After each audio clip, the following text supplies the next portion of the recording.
Hello everyone, welcome to my YouTube channel. आज मैं लेकर आई हूँ आप लोगों के लिए बैक्टीरिया, वो भी हिंदी में। इसमें मैं आपको सब कुछ बताऊँगी बैक्टीरिया के बारे में, लाइक बैक्टीरिया की स्ट्रक्चर यानी संरचना, बैक्टीरिया की संरचना, बैक्टीरिया के प्रकार और बैक्टीरिया में पोषण मीन्स न्यूट्रिशन किस तरह होता है। ठीक है, ये सारी चीज़ें इस वीडियो में आज कवर करेंगे हम लोग। तो स्टार्ट करते हैं। ये स्वास्थ्य एवं रोग का ही कुछ टॉपिक है, कोई सा टॉपिक है। तो पहले हम लोग आ जाते हैं बैक्टीरिया। बैक्टीरिया को हिंदी में हम लोग और क्या कहते हैं, जीवाणु कहते हैं। तो जीवाणु और बैक्टीरिया एक ही चीज़ है, कंफ्यूज नहीं होना है आपको। चलिए स्टार्ट करते हैं, क्या है बैक्टीरिया। अब तक ज्ञात एक कोशिकीय जीवधारियों में जीवाणु सबसे सरलतम जीवधारी है ना। जो बैक्टीरिया है वो सबसे इस सरलतम सरलतम मीन्स सबसे सरल संरचना वाला प्राणी है अब तक का। क्यों? क्योंकि यह केवल एक कोशिका का बना होता है ना। सिर्फ एक कोशिका का बना होता है। इनकी लंबाई चौड़ाई क्या होती है? इनकी लंबाई 0.5 माइक्रोन से लेकर 0.2 माइक्रोन तक होती है ना। सॉरी, 0.5 माइक्रोन और चौड़ाई 0.2 माइक्रोन से लेकर 2 माइक्रोन तक होती है। ठीक है। अब क्योंकि इतने छोटे हैं ये, तो इन्हें हम अपनी आंखों से तो देख नहीं सकते, इसलिए इन्हें देखने के लिए किसकी ज़रूरत होगी? माइक्रोस्कोप की ज़रूरत होगी। मीन्स सूक्ष्मदर्शी से हम इन्हें देख सकते हैं। तो क्या है, तथा इन्हें प्राकर्षिक सूक्ष्मदर्शी की सहायता से देखा जा सकता है। ओके। नाउ, जीवाणु की खोज किसने की? किसने बताया कि जीवाणु ये है? तो जीवाणुओं की सर्वप्रथम खोज एंटोनी वॉन लिवेनहॉक ने की। कब की है? 1683 में, मीन्स 1683 में की थी। क्योंकि इतना छोटा है इसीलिए इसे क्या कहते हैं, इन्हें हम लोग सूक्ष्म जीव भी कहते हैं। सूक्ष्म जीव में इंपॉर्टेंट टिक करिएगा, जो बैक्टीरिया है हमारा वो सूक्ष्म जीव है। नेक्स्ट हम लोग देखते हैं। देखिए एक चीज़ और इम्पॉर्टेंट है, जीवाणुओं का अध्ययन क्या कहलाता है? जीवाणु विज्ञान विज्ञान कहलाता है। या फिर इंग्लिश में भी कभी कभी पूछ लेते हैं बैक्टीरियोलॉजी, ये आपको याद रखना है, बैक्टीरियोलॉजी कहते हैं। ठीक है, आगे आते हैं। नेक्स्ट हमारा जीवाणुओं की प्रकृति,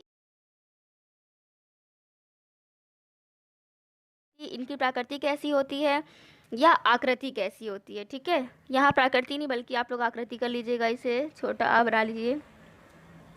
तो बाह्य आकृति के अनुसार जीवाणु कितने प्रकार के होते हैं? 3 प्रकार के हैं। पहला हमारा कोकस, दूसरा ओकाई and third is bacillus, sorry third is spiral. पहला हमारा गोलाणु है जिसे हम लोग कोकस कहते हैं और बहुवचन भी कहते हैं। दूसरा हमारा दंडाणु है जिसे हम लोग बैसिलस कहते हैं। और तीसरा हमारा सर्पिल एंडाणु है, ठीक है, जिसे हम लोग स्प्रिलम कहते हैं। तो ये 3 प्रकार के जीवाणु हो गए हैं। ठीक है, नेक्स्ट देखिए, आगे आ जाते हैं। हम लोग सबको एक बार पढ़ लेते हैं। गोलाणु क्या है? गोलाणु हमारे होते हैं, इन जीवाणुओं की आकृति गोलाकार होती है, नाम से ही समझ में आ रहा है ना, गोलाणु है। तथा ये कैसे पाए जाएंगे? ये जीवाणु एक अथवा अनेक जीवाणुओं के गुच्छों में या फिर श्रृंखलाओं में पाए जाते हैं। बहुत डीप बता रही हूँ, अगर आपने ये पढ़ लिया तो बैक्टीरिया में आपको कभी कोई प्रॉब्लम नहीं होगी। ठीक है, नेक्स्ट आते हैं।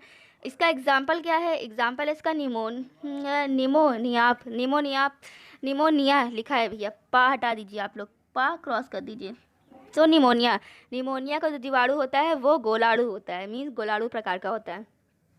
नेक्स्ट आते हैं दंडाणु में। दंडाणु का प्रमुख उदाहरण क्या है? सॉरी, दंडाणु दंडाणु ये है, इसकी आकृति कैसी होती है? छोटी बेलनाकार छड़ के आकार की होती है। लिखा ही है दंड ना, दंड का मतलब होता है क्या? डंडा होता है। तो डंडा मतलब बेलन, और बेलन या छड़ हम लोग कह सकते हैं। तो कैसा हो गया? इसकी आकृति छड़ के आकार की हो जाएगी। ठीक है, एग्जाम्पल क्या है इसका? एग्जाम्पल है स्ट्रेप्टोबैसिलस, स्ट्रेप्टोबैसिलस। ठीक है, ये जीवाणु होगा कैसा? दंडाणु प्रकार का। या फिर क्षय रोग का जो जीवाणु होता है जिसे हम लोग ट्यूबरकिल कहते हैं, तो ये भी कैसा होगा? दंड आकार का होगा। नेक्स्ट है हमारा सर्पिल अंडाणु। सर्पिल, इनकी आकृति लंबे सूत्र की भांति होती है, लाइक दिस। ठीक है, और ये जीवाणु क्या है? ये किसकी तरह? जो कॉर्क स्क्रू की भांति कुंडलित होता है, मीन्स ये फोल्डेड होता है। ये हो गए हमारे जीवाणुओं के प्रकार। अब मोस्ट इंपॉर्टेंट थिंग हम लोग आ जाते हैं जीवाणुओं में पोषण। देखिए जीवाणुओं में पोषण बहुत ही इंपॉर्टेंट है, इसे आप लोग बहुत अच्छे से पढ़िएगा, एग्जाम में आपके पूछा जाता है जीवाणुओं में पोषण। स्टार्ट करते हैं। नंबर फर्स्ट, पोषण विधि के आधार पर जीवाणु 2 प्रकार के होते हैं, पहला है स्वयंपोषी और दूसरा परपोषी। अब आते हैं स्वयंपोषी क्या होता है और परपोषी क्या होता है। तो ऐसे सभी जीवधारी जो अपना भोजन खुद से बनाते हैं यानी स्वयं बनाते हैं, उन्हें हम लोग क्या कहते हैं? स्वयंपोषी कहते हैं। परपोषी क्या होता है? ऐसे सभी जीवधारी जो अपने भोजन के लिए दूसरे जीवधारी पर निर्भर रहते हैं, उन सभी को हम लोग क्या कहते हैं? परपोषी जीवाणु कहते हैं। ये मैंने सिंपल सा बता दिया है। अब इसमें जो लिखा है हम लोग वो पढ़ लेते हैं, ठीक है। स्वयंपोषी जीवाणु क्या है इनके अकॉर्डिंग? स्वयंपोषी जीवाणु कुछ रासायनिक क्रियाओं से ऊर्जा प्राप्त करके या अन्य उच्च पौधों की तरह कार्बन डाइऑक्साइड या अकार्बनिक पदार्थों से प्रकाश संश्लेषण की प्रक्रिया द्वारा अपने भोजन का स्वयं निर्माण करते हैं। आ गई ना वही बात, अपने भोजन का स्वयं निर्माण करते हैं। लेकिन किस तरह करते हैं इन्होंने ये भी बताया है। तो किस तरह करते हैं? देखिए, जो जीवाणु होते हैं वो कई सारी रासायनिक क्रियाएं करते हैं, ठीक है। रासायनिक क्रिया करके ऊर्जा प्राप्त कर लेते हैं, या फिर जिस तरह पौधे क्या करते हैं? प्रकाश संश्लेषण की क्रिया करते हैं और अपना भोजन प्राप्त कर लेते हैं। तो कुछ जीवाणु इस तरह के भी होते हैं, ठीक है। तो इन्हें हम लोग परपोषी तो कहेंगे, स्वयंपोषी तो कहेंगे, क्योंकि अपना भोजन खुद से बना रहे हैं, ठीक है। अब जो स्वयंपोषी है वो भी दो प्रकार के होते हैं। कैसे दो प्रकार के होते हैं? पहला है हमारा प्रकाश संश्लेषी, दूसरा है हमारा रासायनिक संश्लेषी, ठीक है। पहला प्रकाश संश्लेषी, दूसरा है रासायनिक संश्लेषी। जल्दी से देख लेते हैं प्रकाश संश्लेषी क्या है। ये जीवाणु पर्णहरिण के जैसे पर्णकों तथा प्रकाश की उपस्थिति में CO2 एंड H2S से कार्बनिक भोज्य पदार्थों का संश्लेषण करते हैं।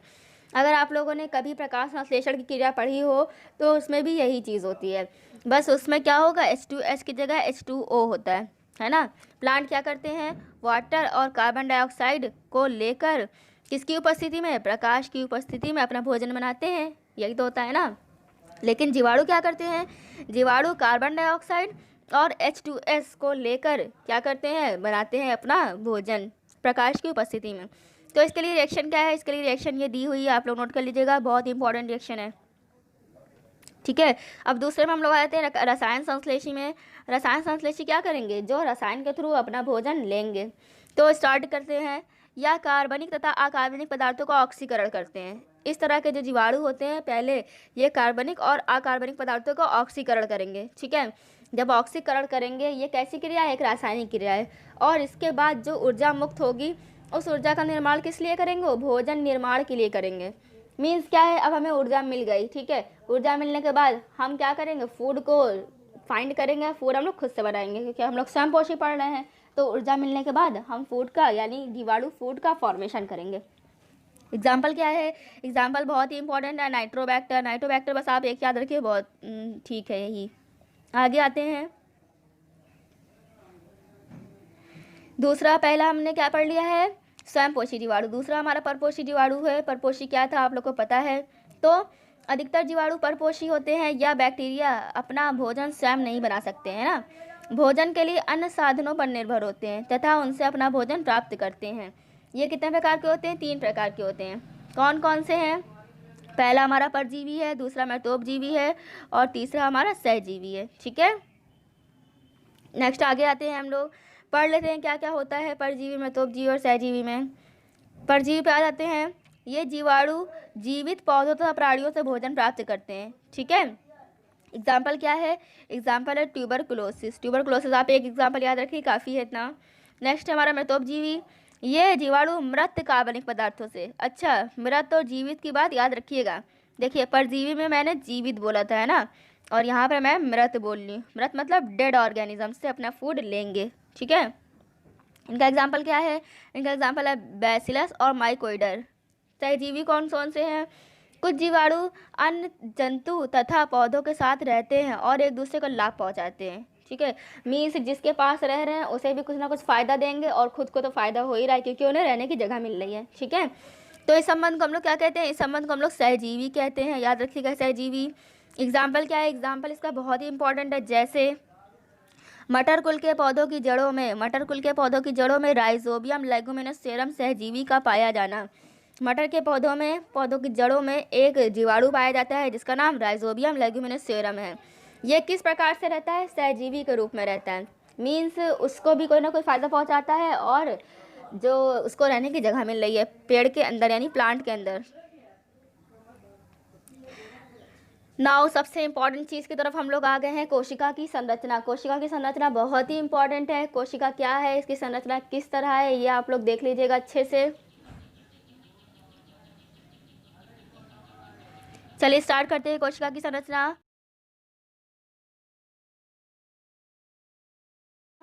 जीवाणु एक कोशिकी सरलतम जीवधारी होते हैं, तो हम लोगों ने पढ़ लिया है ना। अत्यंत सूक्ष्म होने के कारण सूक्ष्मदर्शी द्वारा इन्हें हम देख सकते हैं, पता है हम लोगों को। अब जब सूक्ष्मदर्शी द्वारा देखा तो हमें कोशिका के अंदर कौन कौन सी संरचनाएं दिखाई देती हैं। तो आ जाते हैं हम लोग स्टार्टिंग से। नंबर फर्स्ट है हमारा कशाभिका, जिसे हम लोग फ्लैजिला कहते हैं। भैया नाम इंग्लिश में याद रखना तो ज़्यादा सही रहेगा, क्योंकि हिंदी में इतने टफ नेम होते हैं, आप ऑलरेडी भूल जाएंगे। ठीक है, तो फ्लैजिला में आते हैं। फ्लैजिला फ्लैक्सीन प्रोटीन के बने होते हैं। देखिए, अगर आप फ्लैजिला याद रखेंगे तो आपको फ्लैक्सीन प्रोटीन भी याद रहेगी। ठीक है, कुछ जीवाणुओं में यह गति करने में सहायक होते हैं। फ्लैजिला है क्या? फ्लैजिला कुछ जीवाणुओं में गति करने के लिए भी सहायक होते हैं। मीन्स इधर से उधर अगर उन्हें जाना हो तो फ्लैजिला का सहारा लेते हैं। नेक्स्ट हमारा रोम, जिसे हम लोग पिलाई कहते हैं। क्या हो गया? कशाभिकाओं यानी फ्लैजिला के अतिरिक्त चल और अचल दोनों बैक्टीरिया की कोशिका में अनेक छोटे छोटे और कम लंबे पिलाई होते हैं। ठीक है, जिन्हें हम लोग रोम बोलते हैं। ठीक, आगे आ जाते हैं। नेक्स्ट स्लाइम परत या संपुटिका, ये बहुत ही इंपॉर्टेंट है भैया। यहाँ से इसकी मेन स्ट्रक्चर स्टार्ट होती है, जिसे हम लोग स्लाइम लेयर या फिर कैप्सूल कहते हैं। ठीक है, अभी आपको पूरी स्ट्रक्चर बताऊंगी। कुछ जीवाणुओं की कोशिका भित्ति पर चिपचिपे पदार्थों की स्लाइम परत होती है। कुछ जीवाणुओं में यह परत मोटी और दृढ़ होकर संपुटिका बनाती है। ठीक है, नाउ हमारा नेक्स्ट है हमारा कोशिका भित्ति। कोशिका भित्ति में आ जाइए। कुछ प्रत्येक जीवाणु कोशिका के चारों ओर सेलुलोज प्रोटीन व लिपिड की बनी कोशिका भित्ति होती है। मीन्स जो कोशिका है उसके ऊपर एक लेयर पाई जाएगी, जिसे हम लोग क्या कहेंगे? कोशिका भित्ति कहेंगे। जीवद्रव कला, जीवद्रव कला में क्या है? यह लियो प्रोटीन की बनी होती है। ठीक है, और पोषक पदार्थों तथा उत्सर्जी पदार्थों का आदान प्रदान को नियंत्रित करती है। ये क्या करेगी? कोई भी पोषक पदार्थ होगा या फिर उत्सर्जन करना होगा किसी पदार्थ का, तो ये उन सब चीज़ों को कंट्रोल करती है। नेक्स्ट हमारा मेसोसोम। जीवाणुओं में जीवद्रव कला इनफोल्डेड होती है। ठीक है, इनफोल्डेड मतलब आपस में मुड़ी हुई होती है, और क्या बनाती है? मेसोसोम्स बनाती है। ठीक है, ये क्या करती है? यह श्वसन का काम करती है। माइटोकॉन्ड्रिया क्या होता है ये आपको बताएंगे जब मैं कोशिका वाला चैप्टर पढ़ा रही होंगी। अभी हम लोगों ने नहीं पढ़ा है, तो आप माइटोकॉन्ड्रिया ऐसे ही पढ़ लीजिए। नाउ नेक्स्ट इस कोशिका द्रव। कोशिका द्रव बहुत ही इंपॉर्टेंट चीज़ है बैक्टीरिया के लिए। यह पारदर्शी कणिका में तरल होता है, मीन्स ट्रांसपेरेंट होगा, और इसमें बहुत सारे कण प्रेजेंट होंगे। कोशिका द्रव प्रोटीन, कार्बोहाइड्रेट, खनिज पदार्थ, न्यूक्लिक अम्ल तथा पानी का सम्मिश्रण होता है। मीन्स कोशिका द्रव में इतनी सारी चीज़ें होती हैं। ठीक है, इनमें वॉल्यूटिन, ग्लाइकोजन, लिपिड और प्रोटीन जैसे अजैव पदार्थ भी पाए जाते हैं। ये सारी चीज़ें किसमें? कोशिका द्रव में पाई जाती हैं। ठीक है, इसके अलावा इनमें राइबोसोम होता है, कैसा? 70S प्रकार का। ठीक है, इसके अलावा इनमें प्रद्रवी जालिका, गोल्जी का, माइटोकॉन्ड्रिया, इन सभी का अभाव होता है। मीन्स ये सारी चीज़ें नहीं पाई जाती हैं। तो समझ में आ रहा है? ये हो गई बैक्टीरिया की स्ट्रक्चर आपकी। आखिरी पॉइंट बचा है हमारा केंद्राभ। केंद्राभ भी बहुत इंपॉर्टेंट है, जिसे न्यूक्लियस या न्यूक्लियोइड कहते हैं। देखिए, हर सेल में एक केंद्रक या एक न्यूक्लियस होता है, आप लोगों को पता ही है। और बैक्टीरिया भी एक प्रकार की सेल है ना, तो इसमें भी एक केंद्रक होगा। तो इनके केंद्रक में क्या क्या होता है ये हम लोग पढ़ लेते हैं। इनमें केंद्रक झिल्ली तथा केंद्रिका नहीं पाई जाती है। अभी मैं आप लोगों को आगे केंद्रक बताऊंगी, तो आप लोग को ये भी बताऊंगी केंद्रक क्या होता है, केंद्रिका झिल्ली क्या होता है और केंद्रिका क्या होता है। ये सारी चीज़ें हम लोग पढ़ेंगे नेक्स्ट वीडियो में अपनी।